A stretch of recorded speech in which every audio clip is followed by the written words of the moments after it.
Assalamualaikum warahmatullahi wabarakatuh. Good morning, good afternoon, or maybe good evening to all distinguished guests from the judges and all of my young business college students here today.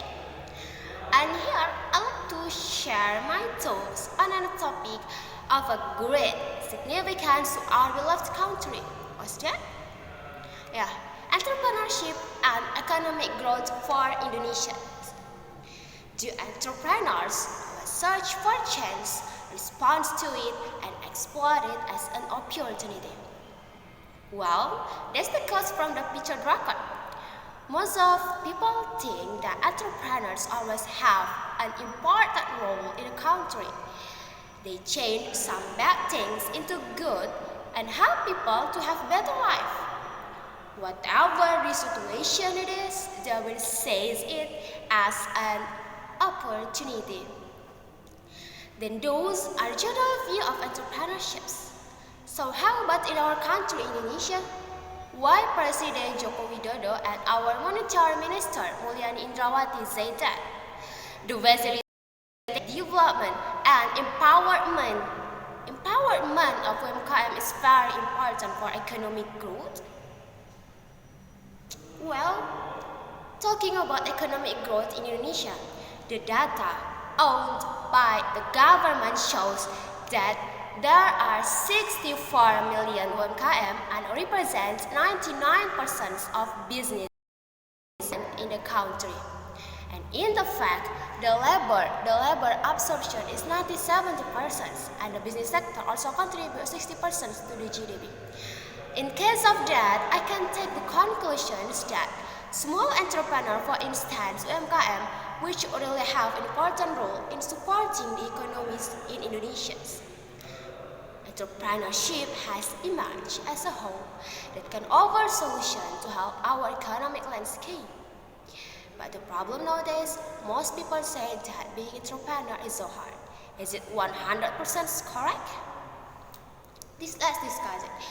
Being an entrepreneur isn't as so hard as we think. When talking about persuasions as an entrepreneur, I cannot just force people to buy products or service. But by persuasive, I can try to make people connected with what entrepreneurship is. If you want to know, there are so many positive sides.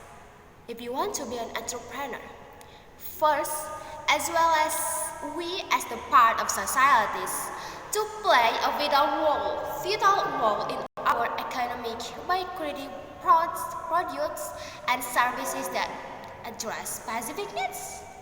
Second one, entrepreneur can earn money even though with a small scale. We can learn to be independent and do not rely on someone's life. If it is related to the first point for the third positive sides, entrepreneur can help to reduce poverty in a country by providing jobs. Entrepreneurs can create jobs for the community and reduce the poverty. Even though it is small, at least we can reduce the burden of our country, Indonesians. Please note this, for the unemployment rate, Indonesians is 99.1 million people, based on the data from BPS. Isn't it interesting that we seem to be heroes for our country? So now, why you don't want to be a hero for Indonesia? Come on, start with a small scale and be brave. And later, this will be bigger if you want to try more. Be confident with yourself and run your small business to help your life brighter than before and help Indonesia's economic growth. Okay? And here I'd like to say an important thing later. As my closing persuasive speech today, I'd like to quote Bill Gates' sentence. You know Bill Gates, right? He said, surround yourself with people who challenge you, teach you, and push you to be your best self. And please, as well as I said before, surround and learning by people around you. Because why? Because they teach you many things. They teach you many things that you don't know. And for now, I want to invite to all of you Let's be creative, think out of the box to solve the problems in our community. Why don't you want to be an entrepreneur? Okay, that's all from me. Thanks, I'm Dyah. Thanks for listening me for 5 until 6 minutes. And I hope it can support your idea why do you want to be and why you must be an entrepreneur. Thanks for watching me. Assalamualaikum warahmatullahi wabarakatuh.